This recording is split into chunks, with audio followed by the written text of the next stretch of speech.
You know you were in an accident, right? I wanted a son. My father said that to my face in front of 31 relatives, 6 Budweisers deep. Standing on the lawn, my mother planted every hydrangea bush by hand. The smoke from his new Weber grill curled up behind him like a halo he didn't deserve. Aunt Carol dropped her paper plate. Potato salad hit the grass. 31 heads turned. Nobody breathed. I didn't flinch. I said, "Funny. Mom told me something different before she died." "Want me to read her letter?" His hand started shaking. That letter held a truth my father had buried for 30 years. And it didn't just ruin his 4th of July. It undid every lie he'd ever told about my mother, about me, and about whose name was really on the deed to the house he called his. Before I go on, please take a moment to like and subscribe, but only if you genuinely connect with this story. And wherever you are right now, drop your location and local time in the comments. I'd love to know who's listening. My name is Myra. I'm 28. I'm an ICU nurse. Now let me take you back 3 years before that 4th of July, to the day my mom got her diagnosis. The house on Maple Lane was a white colonial with green shutters and a wraparound porch that creaked in 3 places my mother knew by heart. She'd step over the 2nd and 3rd boards every morning when she went out to water her hydrangeas, barefoot, before my father woke up. She moved through that house like someone trying not to be heard. I grew up thinking that was normal. My father, Rex Harper, had a leather lazy boy recliner in the living room, dark brown, cracked at the armrests, positioned dead center facing the television. Nobody sat in it. Not my mother. Not me. Not even Uncle Bill when he visited. It was understood. That chair was his throne, and the rest of us arranged ourselves around it. He controlled everything. The thermostat. 68 in winter, 76 in summer, and if you touched it, God help you. The remote, the grocery list, the dinner schedule. My mother cooked what he wanted, when he wanted it, and cleared the plates before he had to ask. She never had her own bank account. Her name wasn't on the checking account. She'd ask him for grocery money each Monday morning, and he'd pull bills from his wallet one at a time, counting them out loud like she was a cashier making change. I didn't realize that wasn't how other families worked until I was about 14 and spent a weekend at my friend's house and watched her mother swipe a credit card at Target without calling anyone first. The house itself was beautiful. My mother made it that way. The window boxes, the herb garden along the south wall, the porch swing she'd found at an estate sale. She poured everything she couldn't say out loud into that house. And my father called it his. My roof. My rules. He'd say, if either of us had an opinion, "You don't like it, there's the door." I didn't know yet what I'd eventually learn, that the roof wasn't his at all. Rex Harper was not a complicated man. He believed 3 things with absolute certainty: that he was the head of the household, that women had supporting roles, and that anyone who challenged either point was disrespectful. "What do women know?" was his refrain. He said it at dinner when my mother suggested they refinance. He said it at Thanksgiving when his cousin Linda brought up politics. He said it to me when I told him I'd been accepted into the nursing program at State. "Nursing, so you'll be emptying bedpans. Great career for a girl, I guess." My mother never argued. When he raised his voice, she'd go still, shoulders pulled in, hands folded in her lap, eyes on the tablecloth. I used to think she was being patient. I understand now she was being safe. There was one night I can't shake. I was 16. He'd come home from work in a mood. Something about a parts order going wrong at the store. And he started in on me. My grades, my friends, the length of my shorts. His voice filled the kitchen like a pressure system. I stood at the counter gripping the edge, refusing to cry. And I saw my mother. She was sitting at the table behind him. And for just a second, half a second, her shoulders dropped. Her breath came out. Relief. Because it was me, not her. Then her eyes met mine, and the relief turned into something I didn't have a word for until I was much older. Guilt. Deep, corrosive guilt. That night she came to my room after he'd fallen asleep in his recliner. She sat on the edge of my bed and whispered, "I'm sorry I can't protect you the way I should." I told her it was fine. It wasn't. The call came on a Tuesday in March. I'd just finished my clinical rotation, 12 hours on my feet in the step-down unit, and I was sitting in my Honda Civic in the hospital parking lot with a cold coffee in the cup holder when my mother's name lit up my phone. Pancreatic cancer. Stage 3. She said it the way she said everything difficult. Quietly, like she was apologizing for the inconvenience. "The doctor says we should talk about treatment options. I didn't want to bother you during your shift." I drove straight home. 2 hours on the interstate with both hands white-knuckled on the wheel. When I got there, my father was in the garage, not with her. In the garage, the door half open, a Budweiser on the workbench, polishing the chrome on his Dodge Ram. He polished that truck every Saturday like it owed him something, never missed a week. But in the 14 months of my mother's chemo and radiation, he did not drive her to the hospital once. Not one single time. I did. Every Tuesday and every other Thursday. I'd pick her up in my Civic, help her into the passenger seat, hold a plastic bag in my lap in case the nausea hit before we got there. I'd sit in the waiting room reading pharmacology notes while they dripped poison into her veins, and then I'd drive her home, help her to bed, and leave a glass of ginger ale on the nightstand. My father's contribution was to complain that dinner was late. During those months, something shifted between my mother and Aunt Carol. Phone calls got longer. Sometimes I'd walk into the kitchen and my mom would lower her voice and say, "I'll call you back, Carol," then smile at me like nothing was happening. I figured they were just being sisters. I had no idea they were building something. My mother died on a Sunday in October. The hospice nurse said it was peaceful, and I believed her, because I was holding my mother's hand when it happened, and I felt the exact moment she stopped gripping back. My father was downstairs watching football. I handled the funeral, the phone calls, the flowers, the obituary in the county paper. Rex sat in his recliner and told people he was too broken up to function, and they believed him because he'd perfected the role of grieving husband the way some men perfect a golf swing, with practice and no actual feeling underneath. 5 months later, he introduced Donna. She showed up at a Sunday dinner wearing a white cashmere sweater and heels that clicked on my mother's hardwood floors. She sat in my mother's chair at the table, the one nearest the kitchen, the one my mother had sat in for 30 years, and Rex didn't even blink. He carved the roast like it was a celebration. Donna Kessler, 40, real estate agent, blonde highlights and a smile that calculated square footage. After dinner, Rex slid a manila folder across the table to me. "Just some administrative paperwork for your mom's estate. Lawyer stuff. Sign where the tabs are, and we'll be done with it." I was exhausted. I was grieving. I was 25 years old and I'd just spent 14 months watching my mother disappear. I signed most of the pages without reading them. There were about 8 or 9 forms.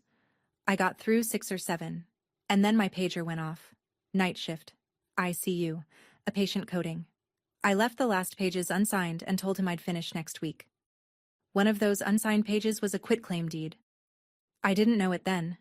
The expired power of attorney form I'd signed by accident? It was already void. Rex just didn't realize it. Rex didn't waste time. Within weeks of that dinner, the phone calls started. But not to me. To everyone else. Uncle Bill got the first one. Then Cousin Patty. Then the neighbors on Maple Lane. Then the women at my mother's old church group. Rex's version of the story went like this.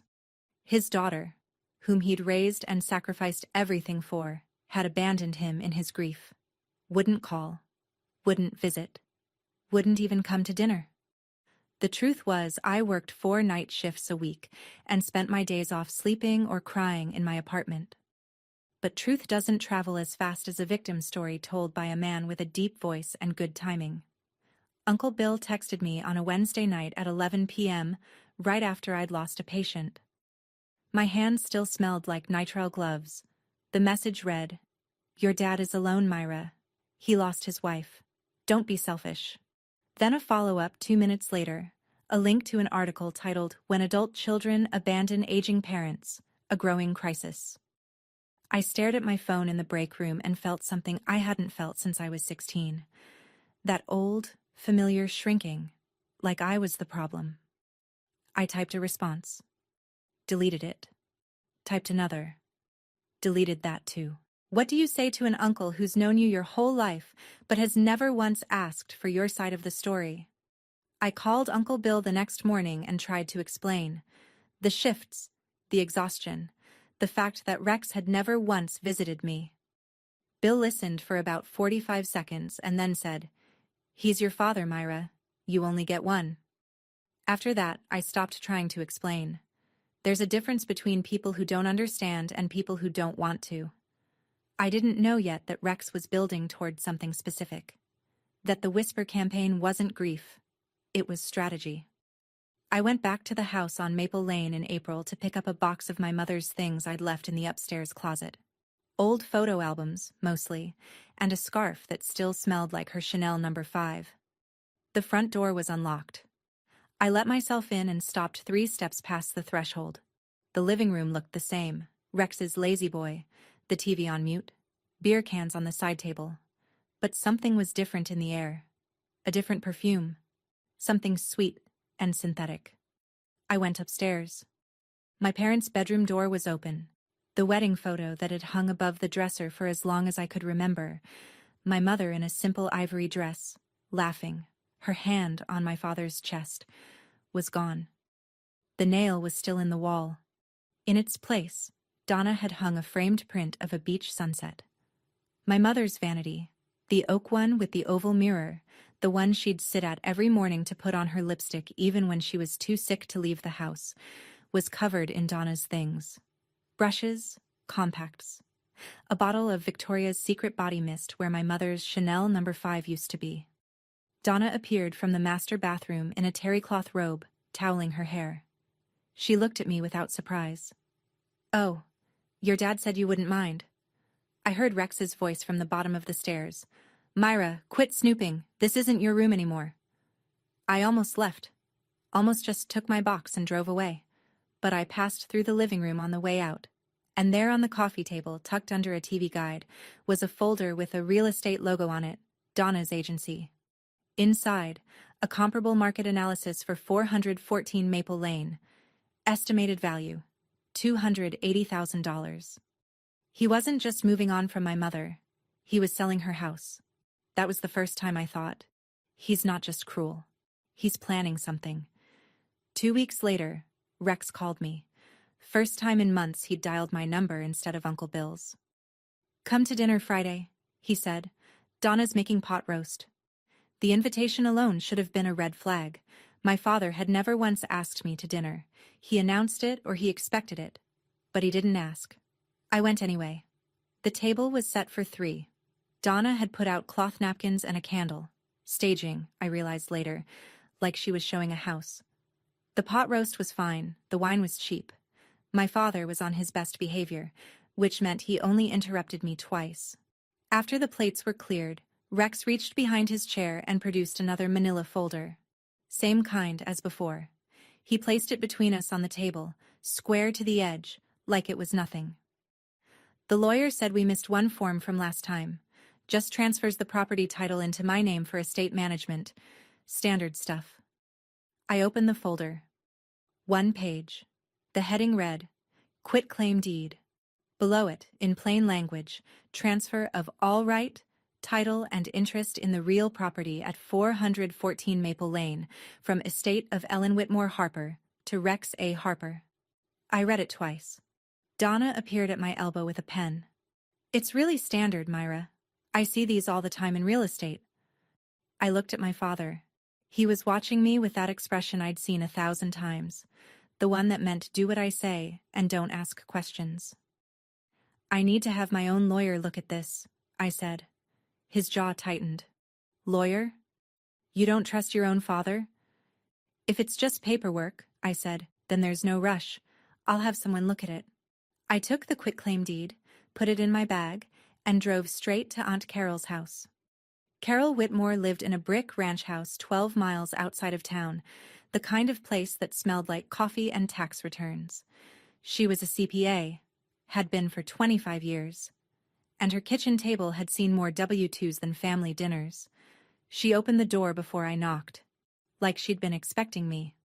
I put the quitclaim deed on her oak kitchen table. The same table, I would later learn, where she and my mother had sat 2 years before my mother died, signing documents of their own. Carol picked up the form. Read it once. Her face went still. Not surprised. Something worse. Confirmed. He's trying to take the house, she said. Then she looked at me. Myra, the house was never his. She said it simply, the way she said everything. Carol didn't do drama, she did facts. Your mother bought that house with inheritance money from your grandparents, the Whitmores, $180,000. The deed is in her name, Ellen Whitmore Harper. Rex's name is not on it. It was never on it.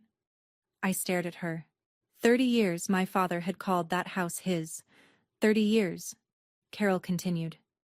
Your mother made a will, a real one, with a lawyer, Richard Avery, downtown. The house goes to you. It's already been through probate. It's yours, Myra. It's been yours since your mother died. I couldn't speak. Carol gave me a moment. Then she stood, walked to the filing cabinet in her home office, and came back with a sealed envelope. Cream-colored, my mother's handwriting on the front, in her careful cursive, for Myra, when she's ready.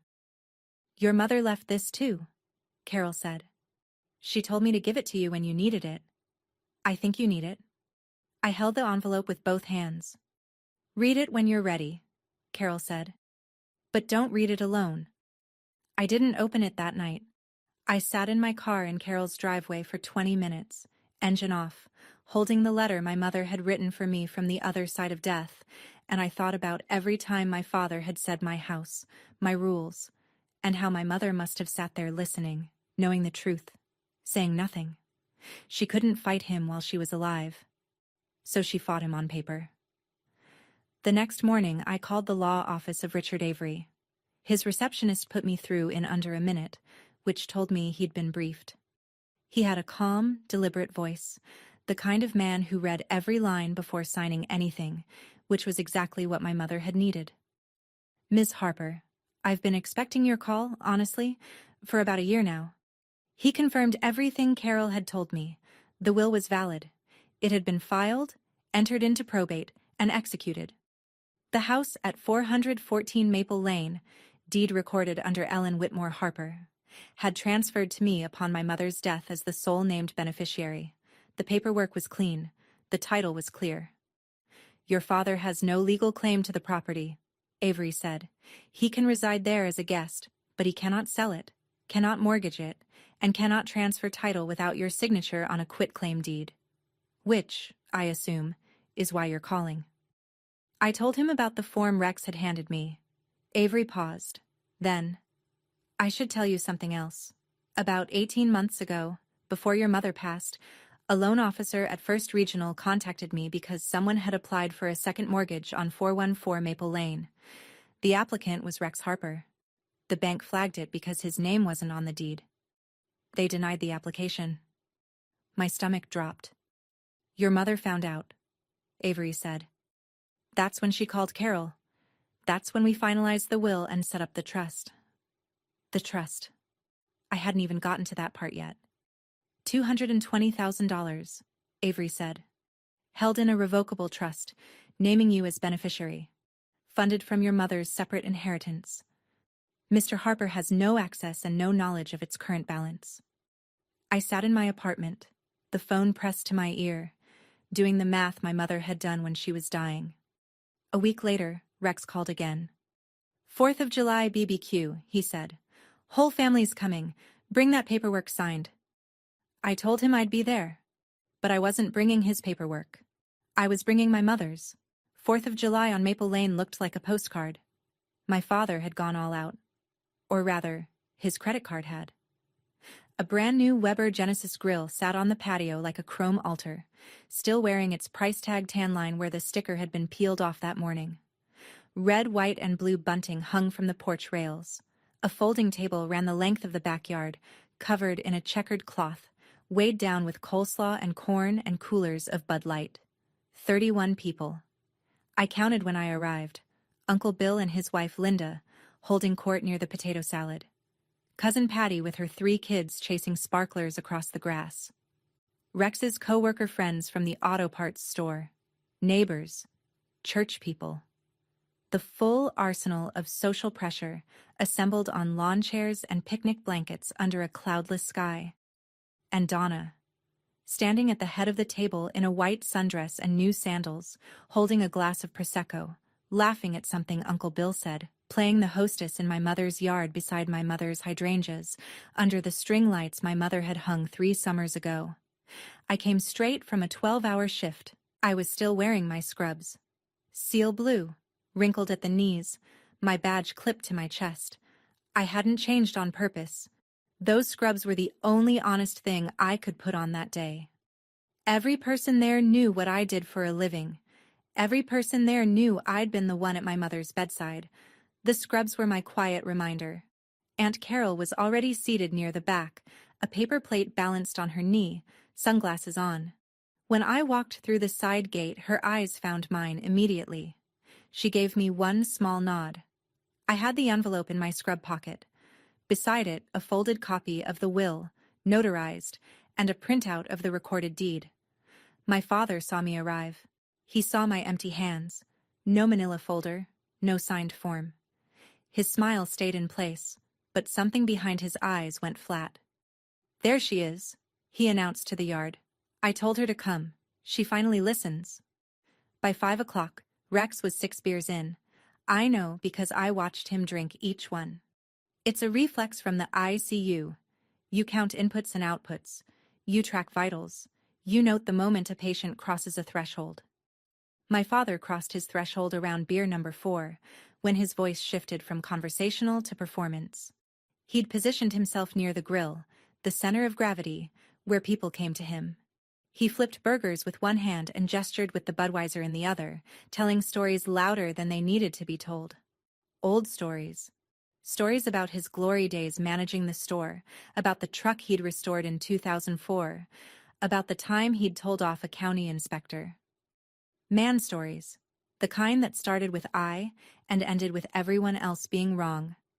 Around beer 5, he started in on family. "You know," he said, loud enough for the nearest cluster of lawn chairs to hear. "I always thought I'd have a boy. Somebody to take over. Teach him the business, pass something down." He shook his head, smiling like he was telling a joke. Didn't work out that way. A few people chuckled politely. Donna refilled his cooler from behind, sliding another can into his hand like she was loading a weapon. Uncle Bill leaned in from his Adirondack chair. "Yeah, a son would have been something." I was sitting at the far end of the table, on one of those low aluminum folding chairs, the kind they keep stacked in garages for overflow guests. It put me about 6 inches below everyone else. I ate my potato salad slowly and I didn't respond. Rex looked over at me. I saw it happen. The way a drunk man talks himself into something.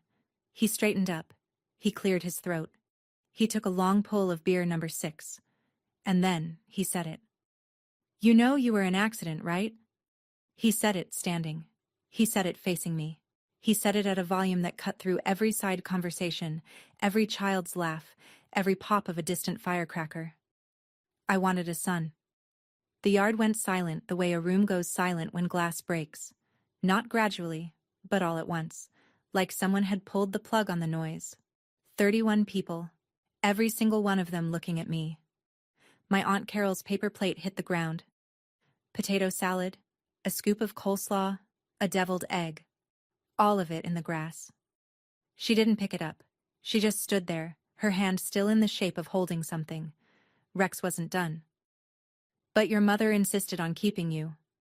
He tilted his beer toward me like a pointer. "And look how you turned out. A nurse who can't even afford her own apartment." Somebody's kid asked for a sparkler. Nobody answered. Then Donna stepped forward from behind Rex, and I saw what she was carrying. The manila folder, the quitclaim deed, and a pen. A silver ballpoint, expensive looking, the kind agents give clients at closings. "Honey," Donna said, her voice dropping into that soothing register real estate agents use when they want you to ignore the foundation cracks. Your dad just needs you to sign this so he can take care of the house. It's what your mom would have wanted. She placed the folder and the pen on the table in front of me, right next to my paper plate, like it was dessert. Rex turned to the crowd. This is a family matter, he said. My daughter's been difficult about some basic estate paperwork. I just need a signature. That's it. Uncle Bill, from his chair. Just sign it, kid. Don't make this harder than it needs to be. A woman I barely recognized, some second cousin of my father's, murmured, Poor Rex. He just wants to keep the house. 31 pairs of eyes, some sympathetic, some uncomfortable, some looking at their shoes. I looked at the pen. I looked at the paper. I looked at my father, standing in the yard my mother had planted, wearing the confidence of a man who had never once been told no by the women in his life. And I felt the envelope in my scrub pocket, pressing against my ribs like a second heartbeat. I picked up the pen. I need you to understand, I picked it up. I held it between my fingers and I looked at the line where my name was supposed to go, and for one terrible second I understood my mother completely. Because this is what it feels like. This is what she lived with every single day. The weight of 31 stairs. The math your body does before your brain catches up. If I just sign, this stops. If I just agree, the silence goes away. If I just give him what he wants, I can leave and breathe and never think about this table again. I understood in that moment how my mother had spent 30 years saying yes to a man who never deserved it. Not because she was weak, because the cost of no was a room full of people deciding you were the problem. Rex watched me hold that pen, and I saw it. A flicker of victory in his eyes. He thought he had me. He thought the pressure and the crowd and the beer-soaked cruelty had done what it always did. Don't embarrass me in front of the whole family, Myra, he said, quieter now, leaning in. Almost gentle. The way he'd say it to my mother when she hesitated. A cousin shifted in his lawn chair. Someone's toddler whined. The charcoal in the grill popped. I held that pen for 5 full seconds. And then I put it down. I set it on the table, parallel to the quitclaim deed, precisely and deliberately, the way I set instruments on a surgical tray. No. One word. No volume behind it. No tremor. Just the flattest, cleanest syllable I'd ever spoken. Rex blinked. Excuse me. I'm not signing this. Not today. Not ever. The yard stayed silent, but the quality of the silence changed, from shock to something else. Anticipation. My father's face went the color of the charcoal in his grill, not red with embarrassment, red with fury. The kind I knew from childhood. The kind that used to make my mother disappear into the kitchen and close the door softly behind her. You ungrateful... He caught himself. Recalibrated. Looked at the crowd, then back at me. You're just like your mother. Useless and stubborn. He said it louder than he needed to, because Rex always needed witnesses when he was right. Your mother didn't leave anything behind worth talking about. A vanity table and some dead flowers. That's her legacy. And you, he jabbed a finger in my direction. You're standing here making a scene because you can't bring yourself to do one simple thing for the man who raised you. Donna touched his arm. Rex, maybe we should... Quiet. He shook her off without looking at her. Donna's hand dropped. She took a half step back. Uncle Bill sat motionless in his Adirondack chair. Cousin Patty pulled her youngest onto her lap. A neighbor I'd known since childhood found something fascinating in his coleslaw. Rex wasn't done. He never was. He'd built a lifetime on having the last word, and he must have felt it slipping, because what he said next was the thing he should never have said. He looked right at me, and his voice dropped to that register, the one that pretended to be calm, but was really just cruelty in a lower key. Your mother was too weak to do anything right, including raising you. The yard was so quiet I could hear the flag snapping on the pole 2 houses down. That was the line. Not what he'd said about me. I could carry that. I'd been carrying it for 28 years. But he said it about her. The woman who spent her last months alive making sure I'd be standing exactly here. Exactly now. With exactly what I needed. He said it about my mother. And something in me locked into place. I stood up. Not fast. Not angry. I stood up the way I stand up at a patient's bedside when their vitals are crashing. Steady, controlled, already 3 steps ahead. I pushed the quitclaim deed across the table toward Rex. The paper slid over the checkered cloth and stopped against a bowl of baked beans. "I'm not signing this," I said. "Not today, not ever." Rex's mouth opened. For a man who always had something to say, he suddenly looked like he was buffering. "And I'd be careful about what you say next about my mother." His eyes narrowed. "Or what?" I reached into the chest pocket of my scrubs, the one over my heart, where I usually kept a penlight, and I pulled out a cream-colored envelope, handwritten, sealed until 2 nights ago, when I'd finally opened it at Aunt Carol's kitchen table with a cup of tea and a box of tissues. I held it up so the whole yard could see it.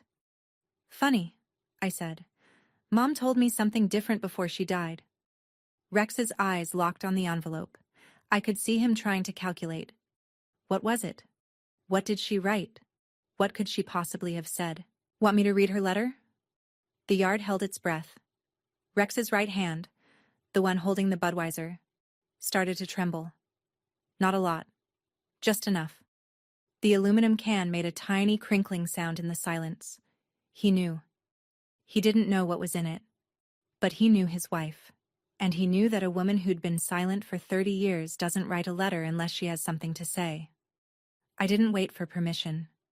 I slid my finger under the flap. It had already been opened and resealed with a piece of tape from the night I'd first read it at Carol's, and I unfolded the pages. 3 sheets of cream stationery, front and back, in my mother's careful cursive. The handwriting was steady. Not the handwriting of a sick woman. Not yet. Rex took a step toward me. "Give me that. Whatever your mother wrote, she wasn't in her right. She wrote this 2 years before the diagnosis, Rex." That was Aunt Carol. She hadn't moved from her spot near the back, but her voice carried across the yard like it had been waiting for this exact frequency. "I was there when she wrote it. I watched her sign it." Uncle Bill turned in his chair. "Carol? What's going on?" Carol didn't answer him. She was looking at Rex. Rex stopped walking. He looked from Carol to me, then to the letter, then back to Carol. His tongue moved across his lower lip. A nervous habit I'd noticed 1,000 times, always just before he lied. "This is ridiculous," he said. "Ellen didn't—" "You had your speech, Dad." I kept my voice flat. I see you flat. The voice I use when a family member is screaming and I need them to hear me without raising my volume. "Now it's Mom's turn." Donna stood 3 feet behind Rex, clutching her Prosecco glass with both hands. She looked like a woman watching the open house fall through. I looked down at the first page. A breeze came through the yard. Warm, smelling like charcoal and cut grass and someone's sparklers. And it fluttered the edges of the stationery in my hands. 31 people leaned forward without realizing it. I began to read. "My sweet Myra," I read aloud, and my voice only broke on the second word. I swallowed it down, the way I've learned to swallow things down in rooms full of people who need me steady. "If you're reading this, I'm not there anymore, and I'm sorry. Not for dying, for all the years I was alive and didn't say what I should have said." The yard was so still I could hear the ice shifting in the coolers. I kept reading. "Your father told you, told everyone, that you were an accident, that he wanted a son. He's said it so many times that I think he believes it now, but I need you to know the truth, because the truth is the only thing I have left to give you." Rex said, "Myra, that's enough." I didn't look up. "I wanted you, Myra. I wanted you more than I have ever wanted anything. I spent 2 years in a fertility clinic, 2 years of progesterone injections every week, blood draws every month, appointments I drove to alone because your father said it was a waste of money. He didn't want a child. Not a son, not a daughter. He said we couldn't afford it. He said he wasn't ready. He said," and these are his exact words, "Kids are a money pit. I'd rather buy a boat." A ripple went through the crowd. Cousin Patty put her hand over her mouth. Uncle Bill sat forward in his chair. "When I finally got pregnant, I continued. He said, "Fine. But if it's not a boy, don't expect me to be excited." And then you came. You came. And you were everything. I paused. Breathed. Rex's face was a color I'd never seen before. Not anger. Not embarrassment. Something underneath both. Something old. "He told everyone you were an accident," I read, because the truth embarrassed him. That a man who called himself the head of the house had to be begged by his wife to become a father. That he fought it every step of the way. That he only agreed because I told him I'd leave if he said no one more time. Carol spoke from the back of the yard. Quiet. Final. "She wrote this 2 years before the diagnosis, Rex." She wasn't confused. She wasn't medicated. She was clear. Rex said nothing. His 6th Budweiser hung at his side, forgotten, dripping condensation onto his shoe. Rex moved. It was fast. The lunge of a man who'd spent his whole life being the one who decided when a conversation was over. He crossed the 2 steps between us and reached for the letter, hand open, fingers grasping. "Give me that." Jake Whitmore stood up from the picnic bench. 25 years old, Carol's son, 6'1" in work boots. He'd been eating quietly the whole time, and now he was standing between Rex and me with his hands at his sides. Not aggressive, not theatrical, just there. "Uncle Rex." Jake's voice was the opposite of Rex's, low, steady, unbothered. "Let her finish." Rex looked at Jake like he'd been slapped by a piece of furniture. In Rex's world, younger men didn't interrupt older men. It didn't compute. "This is none of your business, boy." "It's a family gathering," Jake said. "Seems like family business to me." Rex spun toward the crowd, arms wide, searching for backup. "Is nobody going to—" "This is my family. My house. My—" "Is it?" That was me. 2 words. I didn't raise my voice. I didn't need to. Rex stopped. The word "my" hung in the air between us like a challenge, and for the first time in my life, I watched my father hear it. Uncle Bill hadn't moved from his Adirondack chair. He was staring at Rex with an expression I'd never seen on him before. Not loyalty. Something closer to doubt. Donna had drifted backward, Prosecco abandoned on the table. She was standing near the side gate, clutching her car keys. Nobody was on Rex's side of the yard anymore. Not literally. People hadn't moved. But the gravity had shifted. 31 people were looking at my father, and for the first time, they weren't looking up. I turned to the 2nd page. "The next part," I said. "This is the part that's going to matter." I smoothed the 2nd page against my palm and read, "Myra, there's something about the house I need you to know. Your father has called it his for as long as you can remember. My roof. My rules. You've heard it 1,000 times. So has everyone else." I could see heads nodding slightly around the yard. They'd heard it too. But the house at 414 Maple Lane was purchased with $180,000 from my parents. Your grandparents, David and Ruth Whitmore. It was their money. An early inheritance they gave me when your father and I were first married, because they wanted me to have something that was mine. I felt the stillness deepen. This wasn't the silence of shock anymore. This was the silence of something clicking into place. "The deed is in my name. Ellen Whitmore Harper. Your father's name has never been on it. He didn't pay for it. He didn't co-sign for it. It is not his house. It has never been his house." Rex's face went white. Not gradually, all at once, like a screen losing power. "I made a will." I continued reading. "A legal will, prepared by attorney Richard Avery and witnessed by my sister Carol. The house goes to you, Myra. It was filed and entered into probate after my death. By the time you read this, the title has already transferred." I reached into my other pocket and pulled out the 2 documents I'd brought, a photocopy of the recorded deed and a certified copy of the relevant page of my mother's will. I placed them on the table, face up, next to the quitclaim deed Rex had wanted me to sign. 3 pieces of paper. His lie next to her truth. Donna spoke first. She was still by the gate, car keys in hand, and her voice had the flat tone of a woman doing a title search in her head. "Rex, you told me the house was yours." Rex didn't look at her. It is my house. I lived here 30 years. Carol's voice came from behind me, steady as a closing statement. Living in a house doesn't make it yours, Rex. Paying for it does. And you didn't. Uncle Bill stared at the deed on the table. He didn't touch it. He didn't speak. But his jaw was working like he was chewing through 30 years of conversations that had just changed meaning. Rex stood in the middle of his own backyard barbecue, surrounded by 31 people who'd come for hot dogs, and he had nothing left to say. His hand, the one that had pointed at me, grabbed for my letter, held his beer like a scepter, was shaking. I didn't need to yell. The deed spoke louder than anything I could have said. There's more, I said. I didn't say it loudly. I said it the way you say the labs came back to a patient's family when the news isn't over yet. I turned back to my mother's letter. Before I died, I read, I discovered something that made me realize I couldn't leave this to chance. Your father applied for a second mortgage on our home, a home he does not own, through First Regional Bank. The loan officer called our family attorney because Rex's name wasn't on the deed.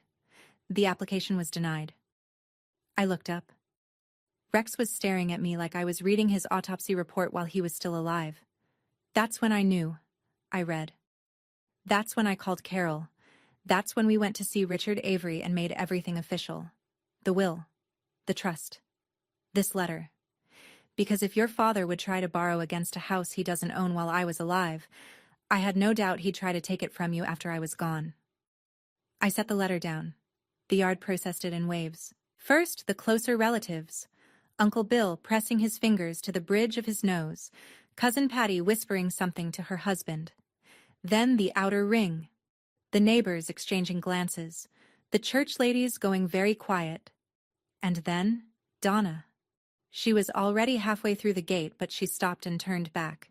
Her voice had lost every trace of that warm, soothing, open house cadence. Rex, did you try to mortgage a house that wasn't yours? Baby, I can explain. I'm a real estate agent, Rex. She held her car keys like a verdict. I know what fraud looks like. The gate clicked shut behind her. A moment later, an engine turned over in the driveway and tires rolled across gravel, and Donna Kessler was gone. Rex watched the gate for a long 3 seconds. Then he sat down in his lawn chair like somebody had cut his strings. There was 1 page left. I almost didn't read it. The first 2 had done the work.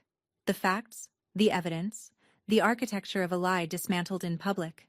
But the last page wasn't about property or mortgages. It was about something harder. My hands trembled for the first time all afternoon, not from fear, from grief. I have one more thing to say, I read, and this one is for me, not for him. The crowd didn't move. Somewhere on the next block someone set off a bottle rocket. It whistled and popped, and nobody flinched. I spent 30 years married to your father, and I never once said no to him. I never argued. I never raised my voice. I never left, even when I should have. I told myself it was for you, that I was keeping the family together. But the truth is, I was afraid. My voice cracked. I let it. The thing I'm most ashamed of, the thing that keeps me up at 3 a.m. when the pain medication wears off, is that every time he yelled at you instead of me, some part of me was relieved. And then I hated myself for it, every single time. Cousin Patty was crying.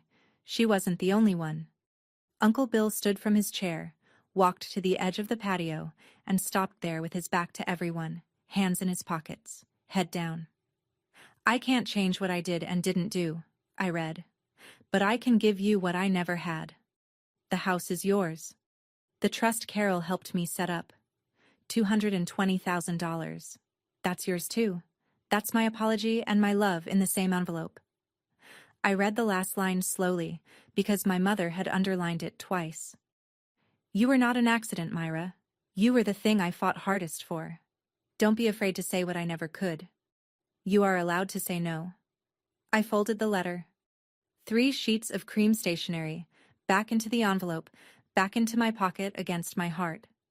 Rex sat in his lawn chair with his 6th beer leaking onto the grass beside him, surrounded by 31 people who could no longer look him in the eye. He didn't say a word. For a long moment the only sounds were the flag 2 houses down and a dog barking somewhere on the next street. The grill was still smoking. The food was still out. The string lights my mother had hung were starting to glow against the early evening sky. Nobody left. Nobody spoke. It was like the whole yard was holding its breath, waiting to find out what kind of family they were going to be now. Rex looked around. He turned his head slowly, searching for the faces that had always been on his side. The people who'd nodded when he said my house, who'd laughed when he said I wanted a son, who'd texted me to call him more. Nobody met his gaze. The second cousin who'd murmured poor Rex 10 minutes earlier was sitting with her plate in her lap, staring at the grass. Her eyes were red. Rex tried. "You're all going to believe a dead woman over me?" It landed like a stone in a pond. Ripples, then silence. Nobody answered. Jake said from the picnic bench without heat, "We're going to believe a notarized will and a property deed, Uncle Rex." Carol walked forward, stopping beside me. She didn't touch me, but I could feel her steadiness like a wall. "Rex," she said, "Richard Avery has all the original documents. I'd suggest you contact your own attorney." A pause. "You're going to need one." I gathered the papers from the table. The deed, the will, the unsigned quitclaim, and stacked them neatly. I tucked the letter back into my scrub pocket. I pushed in my chair. Then I said the last thing I was going to say to my father at that table. "I'm not selling this house. I'm not signing anything. And I'm not asking for your permission." I looked at him once more. The man in the lawn chair, in the yard he didn't own, holding the authority that no longer worked. He looked smaller than I'd ever seen him. Not pitiable, just accurately sized, for the first time. I walked out through the side gate. Carol and Jake followed. Behind me, 31 people sat with their paper plates and their sparklers and the ruins of a story they'd believed for 30 years. Here's what happened next, because I know you're wondering. Richard Avery sent a formal letter to Rex the following Monday. Certified mail, return receipt requested. It stated, in plain legal language, that the property at 414 Maple Lane was owned by Myra Ellen Harper, pursuant to the last will and testament of Ellen Whitmore Harper, that the decedent's estate had been fully administered through probate, and that Rex A. Harper was occupying the property without legal right. He was given 60 days to vacate. Standard. By the book. No theatrics. Rex didn't hire a lawyer. I don't think he could afford one. The credit card debt alone was $38,000. I learned this later from Uncle Bill, who'd seen a statement on Rex's kitchen counter. Add the auto loan on the Dodge Ram, plus whatever he'd spent on the Weber Grill and Donna's dinners, and the life of a man pretending to be richer than he was, and there was nothing left. The house he'd tried to sell, estimated at $280,000 by Donna's own market analysis, had never been his to sell. The second mortgage he'd tried to take out had been denied because his name wasn't on the deed. The quitclaim deed he'd tried to get me to sign would have been the only way to make any of it work, and I hadn't signed it. His entire plan had depended on one thing, his daughter being too afraid to say no. Donna stopped answering his calls within a week. Blocked his number by the end of the month. I have no ill will toward Donna. She was looking for a man with assets, and Rex had presented himself as one. That's not love, but it's also not my problem. The trust my mother had set up held $220,000, enough to pay off my student loans, establish an emergency fund, and still have money left over for the future. My mother had planned this from a hospital bed. While Rex was in the garage polishing his truck, she was in the kitchen with Carol, building a firewall out of ink and notary stamps. Uncle Bill called me 2 weeks after the barbecue. I was sitting on the porch of the Maple Lane house, my house, drinking coffee and watching the hydrangeas catch the morning light, and his name appeared on my phone. My first instinct was to let it ring. The last time Bill had reached out, it was to call me selfish and send me an article about bad daughters. I picked up anyway. He was quiet for a long time. Then, "I owe you an apology, kid." I waited. I believed everything he told me, that you wouldn't visit, that you didn't care, that he was doing this all on his own. A pause. I just found out from Carol that you were the only one who took your mother to chemo, every appointment, for over a year. And Rex told me, he looked me in the eye and told me, that you refused to help. I closed my eyes and felt the familiar ache of a lie that had done its damage long before the truth arrived. He told me a lot of things, Bill said. About the house, about your mother, about everything. And I believed him. Because he's my brother. And I'm sorry. Thank you, Uncle Bill, I said. That means more than you know. He cleared his throat. One more thing. A few months back he asked me to co-sign a personal loan, $20,000. I said no because it didn't feel right. A tired laugh. I guess now I know why. Before he hung up, he said the thing that mattered most. Your mom would have been proud of you, Myra. I sat on that porch for a long time after that call. I moved back into the house on Maple Lane at the end of August, after Rex's 60 days were up. He'd already gone by the time I arrived with my boxes. He'd left the place cleaner than I expected. The kitchen wiped down, the garbage taken out. Whether that was guilt or pride, I'll never know. Maybe some combination that Rex would never have the vocabulary to explain. The lazy boy was gone. He'd taken it with him. The one piece of furniture in the house that was indisputably his. The living room looked bigger without it. Brighter. I donated the spot to a reading chair I found at the same estate sale circuit my mother used to love. The first thing I did was hang the wedding photo back up. I'd found it in the garage, in a box labeled Donate in Rex's handwriting. The photo, my mother's winter coat, some books she'd loved and, at the very bottom, wrapped in a dish towel, the Chanel No. 5. The bottle was nearly empty. I set it on the vanity where it had always been. Carol came over that first evening with a tray of lasagna and a bottle of wine that cost more than anything Rex had ever put on the table. We sat at the kitchen counter and didn't talk much. We didn't need to. Jake helped me carry boxes upstairs. He didn't say anything profound. He just pointed at the master bedroom door and said, "You taking that room?" And I said, "Yeah, I think I am."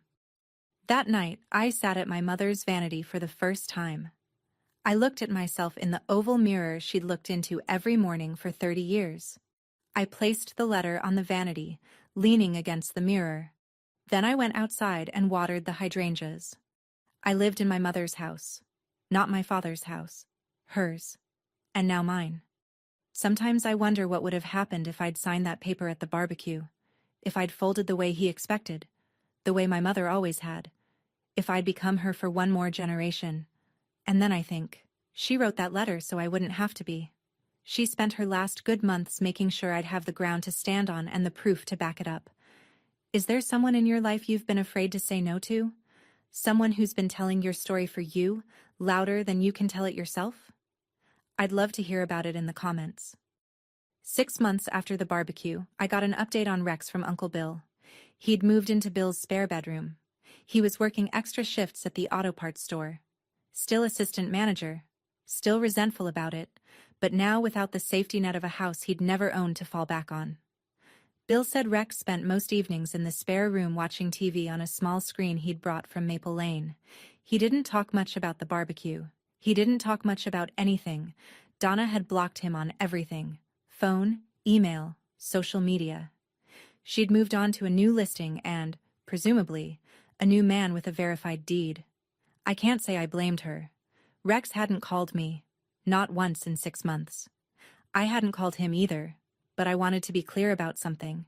I didn't tell him he could never reach out. I didn't slam a door. I said what I'd needed to say, and then I waited. If he calls, I told Carol one Sunday over coffee, I'll answer. But he has to start with the truth. The real truth, not the Rex Harper version. Carol nodded. And if he doesn't call? Then that's his choice. I meant it. I was at peace with both outcomes. The one where my father found the courage to be honest for the first time in his life, and the one where he didn't.